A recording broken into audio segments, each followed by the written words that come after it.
और विद्वान साथी, आज विषय से हटके बात करें। ये मेरे वीडियो की 55वीं कड़ी है और 49,500 लोग मेरे से जुड़े हुए हैं। आज मौसम बहुत बढ़िया, मैं जहाँ बैठा हूँ पानी की रिप रिप हो रही है। 1.5 लाख पेड़ों के बीच बैठा हूँ किसी जंगल में। हालांकि स्वास्थ्य ठीक नहीं है, परंतु मैं एक बात कहूँगा, आज मौसम बहुत अच्छा है। आप घर पर पकौड़ी बनावें, मिलजुल कर बनावें। पकौड़ी का एक विज्ञान है, पकौड़ी का एक मनोविज्ञान है, क्योंकि पकौड़ी कभी अकेले नहीं बनाना चाहिए, घर के लोगों को मिल के बनाना चाहिए। और पकौड़ी बनाते समय अलग अलग तरह की पकौड़ी बन सकती है, आलू की, प्याज की, मिर्ची की, ककड़ी की। अगर आप तो पकौड़ी बनावें। और इसके साथ अगर आप कहीं पिकनिक पे जा रहे हैं तो वहाँ स्टोव ले जाओ, वहाँ बनावें, वहाँ का आनंद है। अब पानी की रिम हो, पकौड़ी का आनंद हो, चाय साथ लो, हाय हाय हाय, मज़ा आ जाएगा आपको। पर मैं ये कह रहा हूँ कि आप ये न सोचें कि घरवाली बनाएगी, आप बनावें। ये तो घरवाली सोचेंगे एक आफत और लेगी। आप बनावें, आप मदद करें, नहीं बनाते हैं तो, और उसको पहले खिलावें।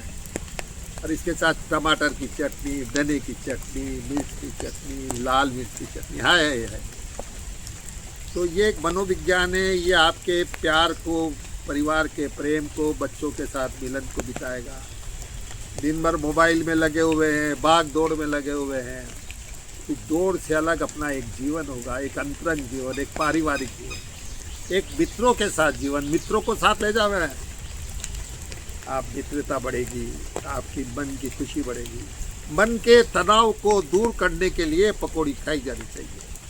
मन के तनाव को दूर करने के लिए ऐसे मौसम में पकौड़ी का आयोजन होना चाहिए। मन के तनाव को दूर करने के लिए आपको ऐसी पिकनिक स्थल पे जाना चाहिए और वहीं पे बनाना चाहिए। घर से नहीं बना के ले जाना, छोटी गैस ले जावे, वहाँ बनावे, वहाँ रिम झिम पानी में जब आप पकौड़ी खाएंगे तो आपके सारे तनाव दूर हो जाएंगे, सारे न्यूरॉन तनाव के दूर हो जाएंगे, बॉडी डिटॉक्सिक हो जाएगी और आपको लगेगा कि मौसम का आनंद आ गया।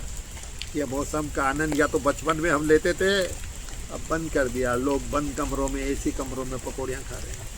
एसी कमरों में पकौड़ी खाने से जीवन में कोई आनंद नहीं है।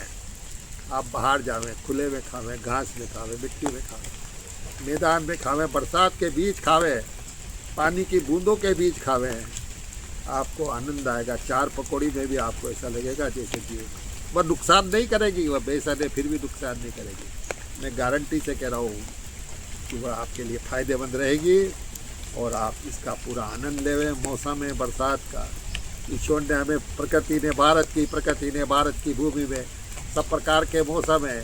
उस मौसम का आनंद लेना चाहिए। ये नहीं सोचना चाहिए अरे यार ये क्या हुआ कि बच्चे सोचते कीचड़ हो गए। बच्चों को पता ही नहीं है कि बरसात का हमारे जीवन में क्या महत्व है, हमारे किसान के लिए क्या महत्व है, हमारे खेतों के लिए क्या महत्व है, हमारे जीवन के लिए क्या महत्व है, हमारी प्राणवायु के लिए क्या महत्व है, हमारे जल के लिए क्या महत्व है। हमारे जल के स्रोत खत्म हो जाएंगे, हमारे जमीन में जल के स्रोत खत्म हो जाएंगे, हम क्या करेंगे? क्योंकि किसी ने कहा हो सकता है कि अगली लड़ाई जल के लिए हो गई। इससे मेरा कहना है कि जल को बचावे। जल का बचाव आपके जीवन में बहुत महत्वपूर्ण है।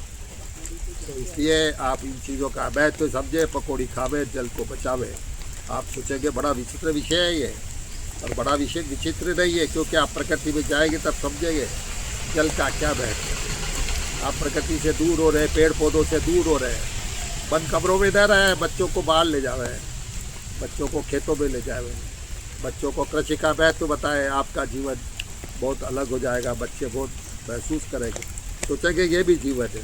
तो मित्रों, मेरा ये कहना है कि मौसम का पूरा लाभ उठावें, प्रकृति के निकट रहें, अपने जीवन के तनाव को कम करें, अपन आनंद में रहेंगे, परिवार आनंद में रहेगा, परिवार में एका रहेगा, परिवार में टूटन नहीं रहेगी, परिवार में खुशहाली रहेगी, परिवार में खुशी की तरंग बढ़ेगी। आपकी पत्नियाँ, आपके मित्र, आपके भाई बहन सब खुश रहेंगे। आप खुश रहेंगे तो समाज खुश रहेगा। इन्हीं शब्दों के साथ डॉक्टर रघुवंश सेन इस बरसात की बेला में अलविदा चाहता है। धन्यवाद, आभार।